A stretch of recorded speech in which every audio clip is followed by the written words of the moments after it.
Here is to a very good and reliable friend in person of Mrs. Adesola Akinlua Daud. Ọmọ bíbí wọn l'Ekiti kété.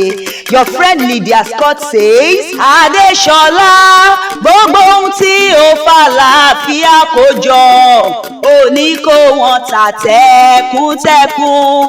Túlí Jàlálì wálì kìrámì. Òní fìnira lólé ayé rẹ̀. Àánú Ọlọ́run tó kọjá òre. Ìṣọ́ Ọlọ́run tó kọjá ń gbẹ́bọ. Àṣírí bíbò tó kọjá òṣòlẹ̀. Mo bẹ̀bẹ̀ fún káláwù ṣe fún ẹ. Adesola o màmá kú ọdún lónìí o. Adesola Akinlua Daudu ṣáà ni mo ń ké sí. Ìyá Lydia máa dá lóní gọ́jọ̀gọ́jọ̀. Ó màmá Sọ́tàn ọdún rẹ̀ lóde tá à ń bá ọdún nú. Màmá Farida ọdún rẹ̀ lóde tá à ń bá ọyọ ṣẹ̀ṣẹ̀. Òkú ayọ̀ òkú ọdún. Ẹ̀mí rẹ̀ tó ṣe léyìí á ṣe púpọ̀ rẹ̀ lágbára dání wáyé. Ọ̀rẹ́ rẹ̀ Lydia Scott ló pè mí sórí aago. Ó lájẹ́ ìgbédàkúngbéra ńlẹ̀ kò dìde. Onílọ́jọ́ ìbí ọ̀rẹ́ mi pàtàkì. Onílọ́jọ́ ìbí ọ̀rẹ́ mi pàtàkì. Onílọ́jọ́ ìbí ẹni bí ẹni, èèyàn bí èèyàn. Ó léèyàn bí ẹgbàágbèje l'Adesola ń ṣe. Ó wá ní kí n máa wí fún ọ pé òní kánjú kú, òní rìnà sọnù. Ìwọ òní báwọn rí òun gbé sọnù bí ó ṣe bí ọmọ nínú ọdún tuntun. Ó lóun mọ rírì rẹ láyé òun. Ó màmá Farida wà á gbó, wà á tán, wà á fọwọ́pọ̀ wà á sì tún fèrègì jobì nílé ayé ń bí. Ìwọ wá ní báwọn tán náà wo sáré ọmọ rẹ Àlíyá òníyàn kú mọ́ ẹ lójú.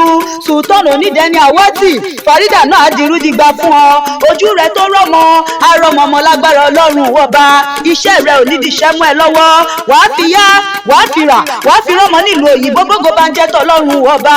Adesola Akinlua Daudu wọ́n ní orógbó ajé ògbó, àtọ̀ ajé òtọ́, obì ajé òbí kú àtàrùn sọnù sígbó. Torí ọdọọdún là ń rórógbó, ọdọọdún là ń ráwùsà, ọdọọdún là ń rọmọ òbí lórí àtẹ. Ìwọ ò ní bá wọn kú ní rèwerèwe lágbára Ọlọ́run ọba. Adesola Akinlua Daudu mo lérè gbogbo wá di ilé o. Eré gbogbo dínú pálọ̀ àwọn bàbá tó gbé bí ọlọ́mọ gẹ́gẹ́ bí a ti fi rán mi. Wọ́n pè ọ́ bí ológun ẹrù o. Adesola wọ́n pè ọ́ bí ọlọ́gbọ̀n ìwọ̀fà. Wọ́n pè ọ́ bí ológun kẹ́kẹ́. Ìyẹn bí wọ́n ti ń foríkì wọn l'Ekiti nínú ilé bàbá rẹ̀. Ó yẹ mo ní Ekiti kété lámírè o. Ekiti kété lámírè o. Àrèlú Ekiti nílé Adesola. Ekiti kété, Ekiti kété, Ekiti kété lámírè o. Àrèlú Ekiti nílé Adesola. Ekiti kété lámírè o. Adesola ìwọ lọmọ olókè méjì takọtabo lórí ara wọn. Ekiti ọmọ wa ọmọ ẹkùn, ọmọ aṣọyẹ ṣòru ṣá ni wọ́n poríkì ilé bàbá rẹ̀. Ajeigbe Akéwì lèmi ń jẹ́, mọ́lẹ́mí moríkì ilé bàbá rẹ̀ gangan.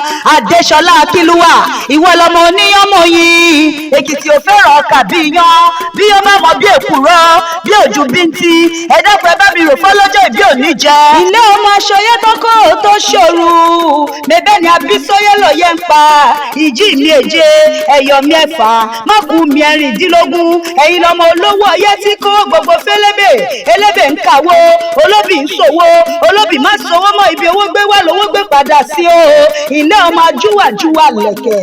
Adesola Akinlua ìjọ ọyẹ́dùn wọn arokun, ìjọ ọyẹ́dùn wọn arọ̀sà, ìjọ ọyẹ́dùn wọn aropópó ilé nínú ilé bàbá rẹ̀ gangan. Adesola ọmọ wa nìyí o. Ilé ọmọ wa ọmọ ẹkùn. Ẹ̀yin lọmọ ẹkùn kíní, ọmọ ẹkùn kejì, ọmọ ẹkùn kẹta. Àlùgbó ní ọmọ ẹkùn mọ́kànlélógún ọlọ́yẹ. Ẹ̀yin lọmọ bá mẹ́kùn kí n bá ọmọ ewúrẹ́. Ìró bàbá ta ni òṣà ìmọ̀ pé ojú ewúrẹ́ bá ní lẹ́rù jẹkùn lọ. Nínú ilé bàbá tó gbé bí ọlọ́mọ gangan. Adesola Akinlua mo ní ìwọ ti ṣọdún òní náà o. Ìwọ tó ṣọdún òní ló tún ṣe mí sí nínú ọlá ńlá. Ẹ̀mí gígùn àti fàyàbalẹ̀ ọkàn lágbára dání wáyé. ọ̀rẹ́ rẹ Lydia Scott wọ́n ní kí n máa wí fún ọ wípé happy birthday to you.